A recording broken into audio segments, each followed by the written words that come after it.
15 अगस्त 2025 लाल किले की प्राचीर से देश को संबोधित करते हुए प्रधानमंत्री नरेंद्र मोदी ने एक ऐसी बात कही जिस पर उस समय बहुत अधिक चर्चा नहीं हुई।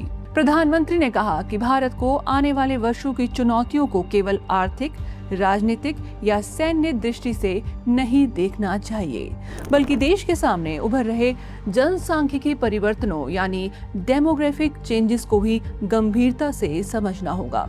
जब डेमोग्राफी परिवर्तन होता है, सीमावर्ती क्षेत्रों में डेमोग्राफी में परिवर्तन होता है, तब राष्ट्रीय सुरक्षा के लिए संकट पैदा होता है। ये देश सहन नहीं करेगा। उस समय ये एक सामान्य टिप्पणी लग सकती थी, लेकिन उसके बाद जो कुछ हुआ उसने संकेत दिया कि सरकार इस विषय को केवल एक सामाजिक मुद्दा नहीं बल्कि राष्ट्रीय सुरक्षा, सीमाई सुरक्षा, सांस्कृतिक पहचान और भारत के भविष्य से जुड़ी एक बड़ी चुनौती के रूप में देख रही है। पिछले कुछ दिनों में गृह मंत्री अमित शाह की लगातार सीमावर्ती राज्यों की यात्राएं, मई के महीने में पहले राजस्थान, गुजरात के सीमावर्ती राज्यों का दौरा और फिर जून की शुरुआत में त्रिपुरा का दौरा और उसके बाद अब जून के मध्य में पश्चिम बंगाल का दौरा तय है।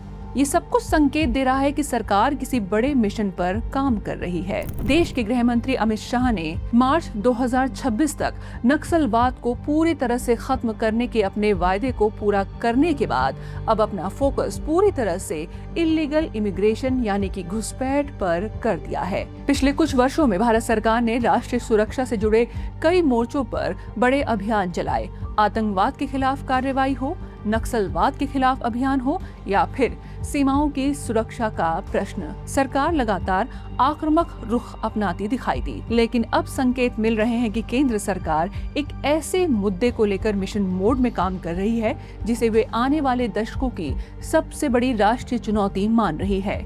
ये मुद्दा है डेमोग्राफी यानी जनसांख्यिकी परिवर्तन। सरकार के भीतर और सत्तारूढ़ दल के कई नेताओं के वक्तव्यों से ये स्पष्ट हुआ है कि अब अवैध घुसपैठ, सीमा क्षेत्रों में आबादी का स्वरूप बदलना, संवेदनशील इलाकों में जनसंख्या संतुलन में बदलाव, दस्तावेजीकरण और नागरिकता से जुड़े प्रश्नों को केवल कानून व्यवस्था या वोट बैंक की राजनीति के नजरिए से नहीं देखा जा रहा है।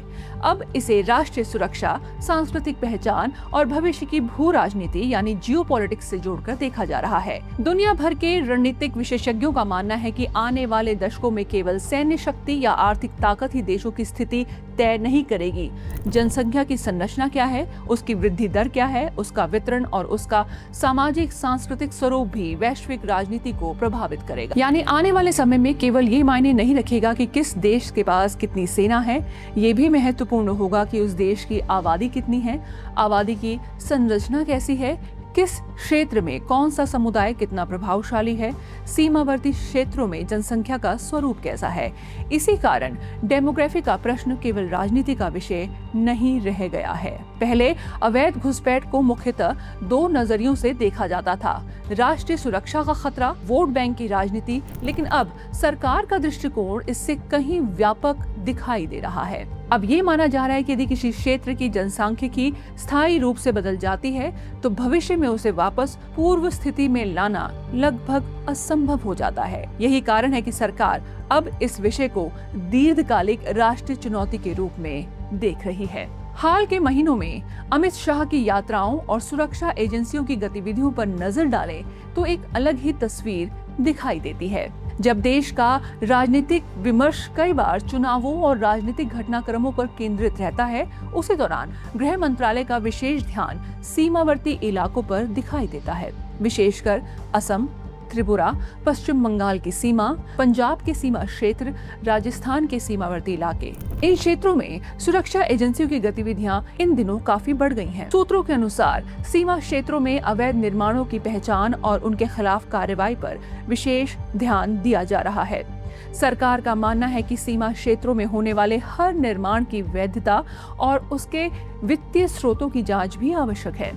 ये केवल भूमि उपयोग का मामला नहीं बल्कि सुरक्षा का विषय भी माना जा रहा है। इस पूरे अभियान का एक महत्वपूर्ण पहलू वित्तीय जांच है। जानकारी के अनुसार अब ये भी देखा जा रहा है कि सीमावर्ती क्षेत्रों में सक्रिय व्यक्तियों, संस्थानों और संगठनों तक पैसा कहां से पहुंच रहा है। जांच एजेंसियां कुछ प्रश्नों पर बहुत ज्यादा ध्यान दे रही हैं, जैसे कि बैंक खातों में पैसा कहां से आ रहा है, धन का अंतिम लाभार्थी कौन है, विदेशी स्रोतों से पैसा तो नहीं आ रहा, क्या धन का उपयोग सामाजिक या राजनीतिक अस्थिरता फैलाने में तो नहीं किया जा रहा। ये तमाम प्रश्नों के सवाल सुरक्षा एजेंसियां ढूंढ रही हैं। यानी ये केवल जनसंख्या का प्रश्न नहीं बल्कि आर्थिक नेटवर्क की निगरानी का विषय अब बन चुका है। माना यह जा रहा है कि सुरक्षा एजेंसियां किन क्षेत्रों में जनसंख्या संरचना बदल रही है, इस पर काम कर रही है, इसकी जांच कर रही है और इस जनसंख्या संरचना के बदलने के पीछे कारण क्या है, इस पर भी काम कर रही हैं। इसके अलावा संसाधनों का वितरण कैसे प्रभावित हो रहा है,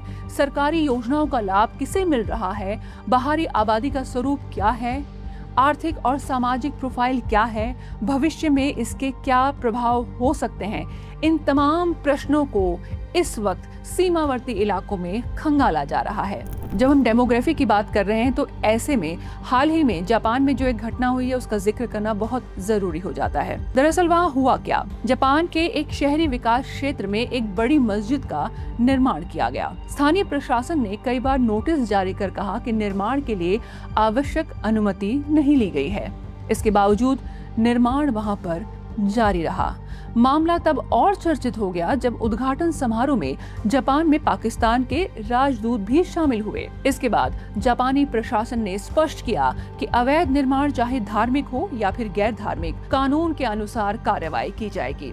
बाद में पाकिस्तान के राजदूत को भी सार्वजनिक रूप से अपील करनी पड़ी कि जापान में रहने वाले पाकिस्तानी नागरिक स्थानीय कानूनों का पालन करें। भारत में डेमोग्राफी पर चल रही बहस में इस घटना का उल्लेख एक उदाहरण के रूप में किया जा रहा है कि कैसे देश जनसंख्या और कानून से जुड़े प्रश्नों को अब अधिक गंभीरता से लेने लगे हैं। अमित शाह की सीमावर्ती राज्यों की यात्राओं, सुरक्षा एजेंसियों की बढ़ती सक्रियता, बैंकिंग नेटवर्क की निगरानी, अवैध निर्माण पर कार्रवाई और डेमोग्राफी आयोग के गठन को एक साथ देखें तो ये संकेत मिलता है कि सरकार इस विषय को दीर्घकालिक राष्ट्रीय परियोजना के रूप में देख रही है। नक्सलवाद के खिलाफ अभियान के बाद यदि कोई विषय गृह मंत्रालय की प्राथमिकताओं में तेजी से ऊपर आया है तो वो डेमोग्राफिक परिवर्तन का मुद्दा दिखाई देता है। सरकार का मानना है कि आने वाले दशकों में राष्ट्रीय सुरक्षा, संसाधनों का वितरण, राजनीतिक प्रतिनिधित्व और सांस्कृतिक संतुलन,